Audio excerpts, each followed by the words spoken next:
Donc depuis 1948, je veux en revenir au génocide.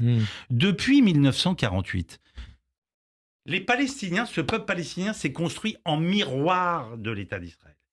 Et qu'ils ont voulu se réapproprier notre histoire. Ils ont envie d'être nous.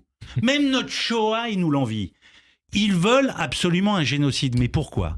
Parce qu'ils pensent que le monde nous a donné Israël après la Shoah, donc après un vrai génocide. Donc ils se disent, on va émouvoir le monde en disant que nous aussi on est victime d'un génocide et on va nous donner des territoires. Et ça, c'est diffusé à la télé, sur des chaînes qui ne devraient même pas être diffusées, car ce sont des chaînes de merde avec des connards qui font des chroniques. Vous imaginez la dégueulasserie de ce que le mec vient de balancer quand même. C'est-à-dire qu'il dit que les Palestiniens recherchent leur propre Shoah. Vous imaginez un peu quand vous avez, après ce qu'a subi le peuple juif, de venir balancer une dinguerie pareille juste pour taper sur la Palestine.